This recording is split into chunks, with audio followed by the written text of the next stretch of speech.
दो मंजिले मकान के ऊपर माले में अपनी पैरालाइज माँ के साथ अकेला बैठा अनिल खुद को बहुत ही असहाय महसूस कर रहा था।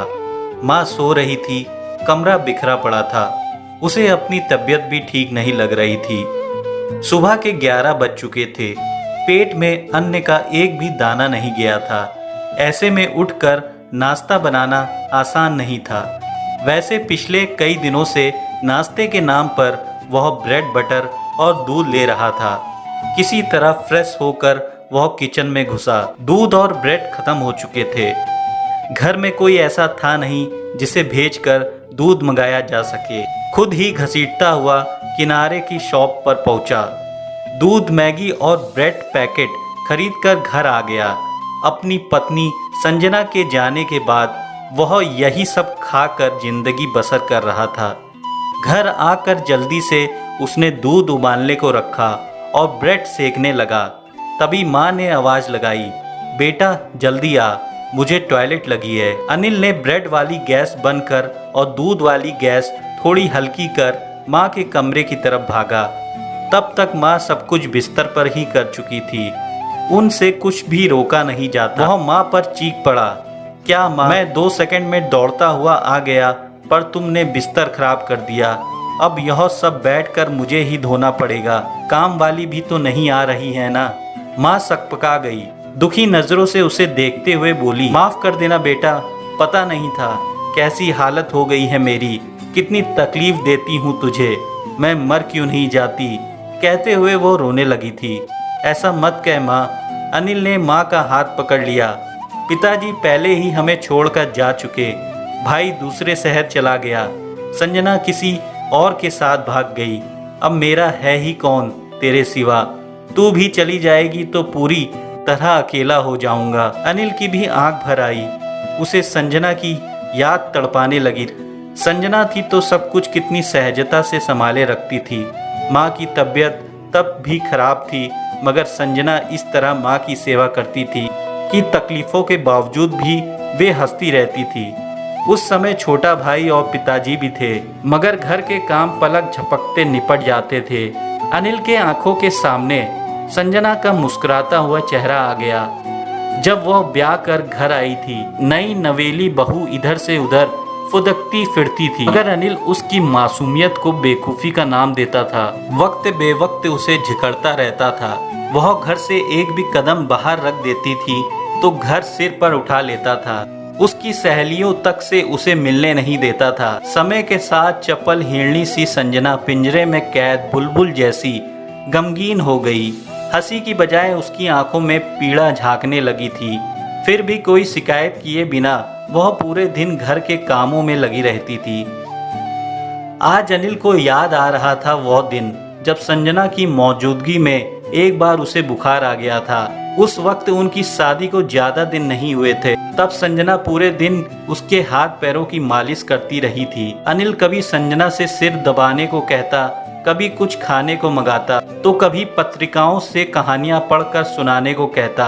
हर समय संजना को अपनी सेवा में लगाए रखता। एक दिन उसके मन की था लेने के लिए अनिल ने पूछा था, मेरी बीमारी में तुम मुझसे परेशान तो नहीं हो गई? ज्यादा काम तो नहीं करा रहा हूँ मैं? संजना ने कुछ कहा नहीं, केवल मुस्कुरा भर दिया। अनिल ने उसे तुलसीदास का दोहा सुनाते हुए कहा था, धीरज धर्म मित्र अरु नारी, आपातकाल परखिए चारी। जानती हो इसका मतलब क्या है?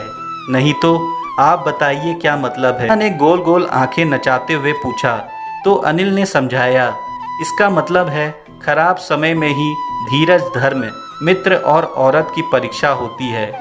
बुरे समय में ही पत्नी आपका साथ देती है या नहीं, यह देखना जरूरी है। इसी से पत्नी की परीक्षा होती है। संजना के बारे में सोचते सोचते काफी समय तक अनिल यूं ही बैठा रहा। तभी उसे याद आया कि उसने गैस पर दूध चढ़ा रखा है। वह दौड़ता हुआ किचन में घुसा तो देखा आधा से ज्यादा दूध जमीन पर बह गया है और बाकी जल चुका है। भगोना भी काला हो गया है। अनिल सिर पकड़कर बैठ गया। किचन की सफाई का काम बढ़ गया था। दूध भी फिर से लाना होगा। उधर माँ के बिस्तर की सफाई भी करनी थी। सब काम निपटाते निपटाते दोपहर के 2 बज गए। दूध के साथ ब्रेड खाते हुए अनिल को फिर से पुराने दिन याद आने लगे। संजना को उसके लिए पिताजी ने पसंद किया था। वह खूबसूरत, पढ़ी लिखी और सुशील लड़की थी, जबकि अनिल कपड़ों का थोक विक्रेता था।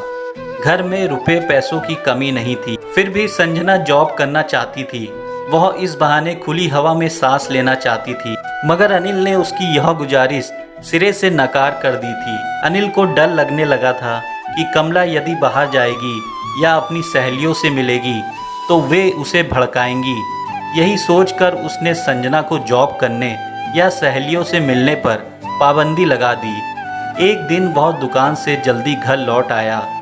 उसने देखा कि कपड़े प्रेस करते करते संजना अपनी किसी सहेली से बातें कर रही है। अनिल दबे पांव कमरे में दाखिल हुआ और बिस्तर पर बैठकर चुपके से संजना की बातें सुनने लगा। वह अपनी सहेली से कह रही थी, मीना, सच कहूँ तो कभी कभी दिल करता है कि इनको छोड़कर कहीं दूर चली जाऊं। कभी कभी बहुत परेशान करते हैं, मगर उस वक्त सुनन्या दीदी का ख्याल आ जाता है। वह इतनी सुंदर है, पर विधवा होने की वजह से उनकी कहीं शादी भी नहीं हो पाई। कितनी बेबस और अकेली रह गई हैं। अगर औरत के लिए दूसरी शादी कर पाना आसान नहीं होता, कभी मन गवा नहीं देता तो कभी समाज। एक बात बताऊं मीना, संजना की बात पूरी भी नहीं हुई थी कि अनिल चीख पड़ा, संजना फोन रखो, मैं कहता हूँ फोन रखो। डर कर संजना ने फोन रख दिया। अनिल ने खींचकर एक झापड़ उसे रसीद दिया। संजना बिस्तर पर बैठकर सुबकने लगी। अनिल ने उसके कानों में तुलसीदास का दोहा बुदबुदाया, ढोल गवार शुद्ध पशु नारी, ये सब ताड़न के अधिकारी। संजना ने सवालिया नजरों से अनिल की ओर देखा। अनिल ने फिर चीखा, जानती है इस दोहे का मतलब क्या है? नहीं जानती ना? इसका मतलब है कि औरतों को अक्ल सिखाने के लिए उन्हें पीटना जरूरी होता है, और मैं तेरी जैसी औरतों को पीटना अच्छी तरह जानता हूँ। पति की बुराई मोहल्ले भर में करती चलती हो, सहेलियों के आगे बुराइयों का पोथा खोल रखा है। छोड़कर जाएगी मुझे, क्या कमी रखी है मैंने? जाहिल औरत, बता क्या कमी रखी है? कहते हुए अनिल ने गर्म प्रेस उसकी हथेली पर रख दी। संजना जोर से चीख उठी। बगल के कमरे से पिताजी दौड़े आए। बस कर अनिल, क्या कर रहा है तू? चल, तेरी माँ दवा मांग रही है। पिताजी अनिल को खींचते हुए ले गए।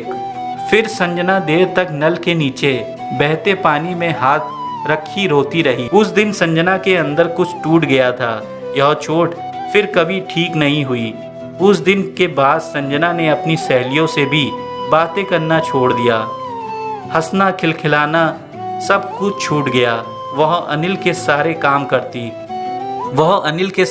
करती, मगर बिना एक शब्द मुंह से निकाले। रात में जब अनिल उसे अपनी तरफ खींचता तो उसे महसूस होता जैसे बहुत सारे बिच्छुओं ने एक साथ डंक मार दिया हो। बस वह बेबस थी। उसे कोई रास्ता नहीं आ रहा था कि वह क्या करे। इस तरह जिंदगी के 3 साल बीत गए। कोई बच्चा नहीं हुआ था। संजना वैसे भी बच्चे के पक्ष में नहीं थी। उसे लगता था कि इस घुटन भरे माहौल में वो अपने बच्चे को कौन सी खुशी दे पाएगी। एक दिन वह शाम के समय सब्जी लाने बाजार गई थी। वही उसकी मुलाकात अपने सहपाठी नीरज से हुई। वह अपने भाई निलय के साथ सब्जी और फल खरीदने आया था। संजना को देखते ही नीरज ने उसे पुकारा, कैसी हो संजना, पहचाना मुझे? नीरज को देखकर संजना का चेहरा खिल उठा। अरे कैसे नहीं पहचानूंगी, तुम तो कॉलेज के जान थे, पर तुम्हें पहचानना कठिन हो रहा है। कितनी मुरझा गई हो तुम, ठीक तो हो? चिंता भरे स्वर में नीरज ने पूछा तो संजना ने सब सच बता दिया। ढांढस बंधाते हुए नीरज ने संजना का परिचय अपने भाई से कराया। यह मेरा भाई है, यही पास में ही रहता है। बीबी से तलाक हो चुका है। बीबी बहुत रूखे स्वभाव की थी, जबकि यह बहुत कोमल हृदय का है। मैं तो जयपुर में रहता हूँ, मगर तुम्हें जब भी कोई समस्या आए तो मेरे भाई से बात कर सकती हो। यह तुम्हारा पूरा ख्याल रखेगा। इस छोटी सी मुलाकात में निलय ने अपना नंबर देते हुए हर मुश्किल घड़ी का साथ निभाने का वादा किया था। संजना को जैसे तैसे एक सहारा मिल गया था। वैसे भी निलय उसे जिन निगाहों से देख रहा था, वे निगाहें घर आने के बाद भी उसका पीछा करती रही थी। अजीब सी कशिश थी उसकी निगाहों में। संजना चाह कर भी निलय को भूल नहीं पा रही थी। करीब 4-5 दिन बीत गए। हमेशा की तरह संजना अपने घर के कामों में व्यस्त थी कि तभी निलय का फोन आया। उसका नंबर संजना ने सुधा नाम से सेव किया था। संजना ने दौड़कर फोन उठाया। नीले की आवाज में एक सुरूर था। ऐसे उसने संजना का हालचाल पूछने के लिए फोन किया था, मगर उसके बात करने का अंदाज ऐसा था कि संजना 2-3 दिनों से फिर से नीले के ख्यालों में गुम रही। इस बार उसी ने नीले को फोन किया। दोनों देर तक बातें करते रहे। हालचाल से बढ़कर अब जिंदगी के पहलुओं पर भी बातें होने लगी थी। अब हर रोज दोपहर करीब 2 से 3 बजे दोनों बातें करने लगे। दोनों ने अपनी अपनी फीलिंग्स शेयर की और फिर एक दिन एक दूसरे के साथ कहीं दूर भाग जाने की योजना बना डाली। संजना के लिए यह फैसला लेना कठिन नहीं हुआ था। वह ऐसे भी अनिल से अजीज आ चुकी थी। अनिल ने जिस तरह से उसे मारा पीटा और गुलाम बना रखा था, वह उस जैसी स्वाभिमानी स्त्री के लिए असहनीय था। एक दिन अनिल के नाम की एक चिट्ठी छोड़कर संजना निलय के साथ भाग गई। वह कहाँ गई इसकी खबर उसने अनिल को नहीं दी, मगर क्यों गई और किसके साथ गई, इन सब बातों की जानकारी खत के माध्यम से अनिल को दे दी। साथ ही उसने खत में स्पष्ट रूप से लिख दिया था कि वह अनिल को तलाक नहीं देगी और उसके साथ रहेगी भी नहीं। अनिल के पास हाथ मलने के और पछतावे के सिवा कोई रास्ता नहीं था। इस बात को 1.5 साल बीत चुके थे। अनिल की जिंदगी की गाड़ी पटरी से उतर चुकी थी। मन में बेचैनी का असर दुकान पर भी पड़ा। उसका व्यवसाय ठप पड़ने लगा। अनिल के पिता की मौत हो गई और घर के हालात देखते हुए अनिल के भाई ने लव मैरिज की और दूसरे शहर में शिफ्ट हो गया। अब अनिल अपनी बीमार मां के साथ जिंदगी की रेतीली धरती पर अपने कर्मों का हिसाब देने को विवश था।